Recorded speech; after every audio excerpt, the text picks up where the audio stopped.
Camera's running. Okay, so now we're going to move on to Tig Welding. Basic differences with MIG welding, we have a filler wire. In the Tig Welding, we have a tungsten. T for tungsten, inside the torch. Torch still delivering gas to shield the weld as we move along. So we have a change of machine here, nice little TIG machine. We have various controls, but the main one you're going to have to worry about is the knob here, which controls the amperage. We're now welding with amperage as opposed to voltage. We have a foot pedal, exactly the same as the throttle on a car. The further you push it down, the more amperage you will get up to the setting you have here. Okay. Now, as you can see, I'm holding the torch. There are many ways to hold the torch. I find this the most comfortable. Some people like to hold the torch like that, but I find it very comfortable to hold the torch like that. You can rest your end of your hand on the bench and work your way along the material. Notice, again, in line of the weld, I have the torch vertical.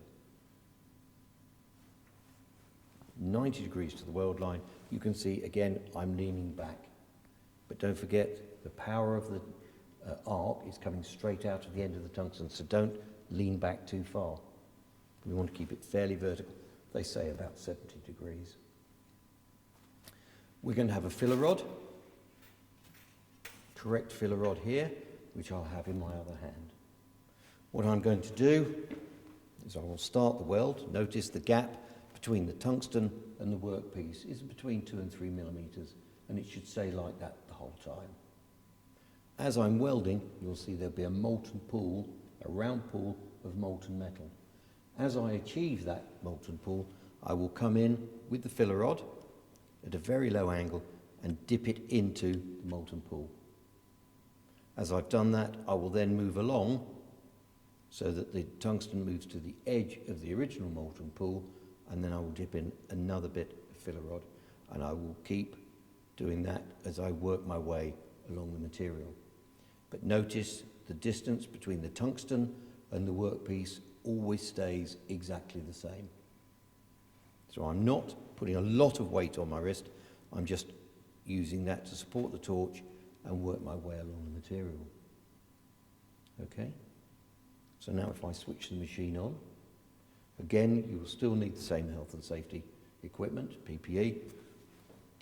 And in this case, instead of running, normally we would run somewhere between 10 and 13 for MIG welding, definitely 10 for TIG welding at the amperages we're going to be using. So I'll put my helmet on. The other noticeable difference is the gloves have changed. Not the thick gauntlets anymore, but still nice long gloves to protect my arms, but they are thinner, more tactile, so that I can have more control of the torch and feel the filler rod in my other hand. I need to be able to feel it. You need to be able to control it. Okay, so I'll switch the machine on.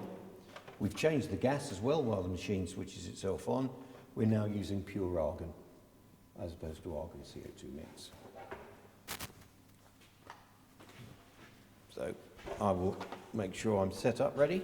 First thing I do is hold the torch near to your ear, don't point it at your ear, and just crack the pedal, make sure the gas is flowing. To get the arc started, there will be a high frequency current, which will start the arc, and then it will go out. So,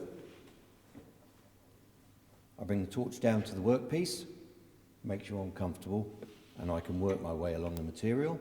I have the filler rod in my other hand. I will bring my helmet down. Everybody's ready? You ready? So if you watch, I will initiate the arc. I will push the pedal down, and notice as I'm pushing the pedal down, you can now see there is a molten pool. Into the molten pool, filler rod. Move it along, filler rod. Notice the speed I'm moving at, how much slower it is.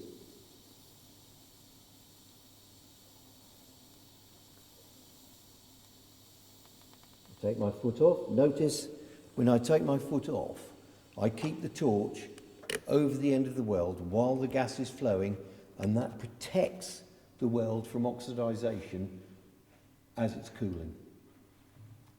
All right, so you can see nice beads moving along the plate, and you should notice the difference here between TIG and MIG.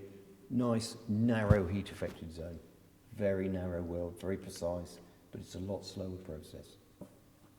Okay, so would you like me to do a weld for you so you can see exactly what I'm doing?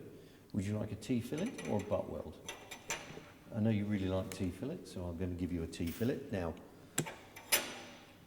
the other advantage with TIG welding is we get a lot less heat into the material. All right, so what I'm going to do, I can hold the material vertically on the other piece, and I'm just going to tack the end. I won't even need any filler rod. All right, so if you helmets down,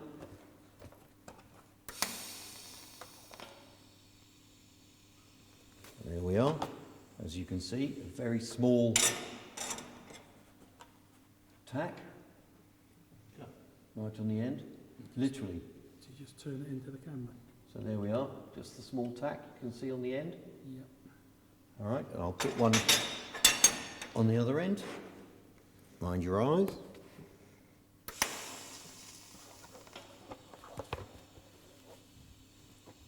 Here we go. So I get myself ready, position my material, check that with my torch I can move along the material. It's a bit like a practice run. Just make sure I can move without any trouble. So I'm going to move over a bit, that's better. Filler rod. Right, so this time doing a T-fillet. We've got a 90-degree bend and a weld between the two, and notice the torch is halfway between the two pieces of metal.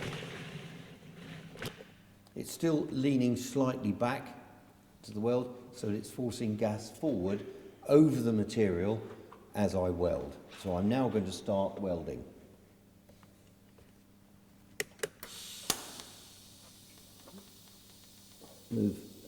Take the pedal down. You can now see I've got a molten pool. In, move along, in, move along, in, move along, in, move along, in. There we go. See how nice that arc is? But it is a slow process, but it's very precise.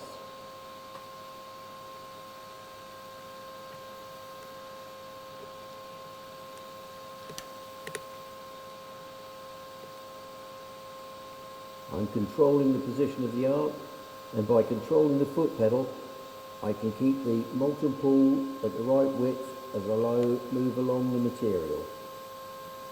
When I stop, I take my foot off the pedal, but I keep the torch exactly where I stopped to protect the weld as it cools. And there we are. As you can see, it's a nice bead, equally placed on the material, nice semicircles, so I've got a good input of filler rod as I move along. Okay? And that's what I'm going to get you to practice.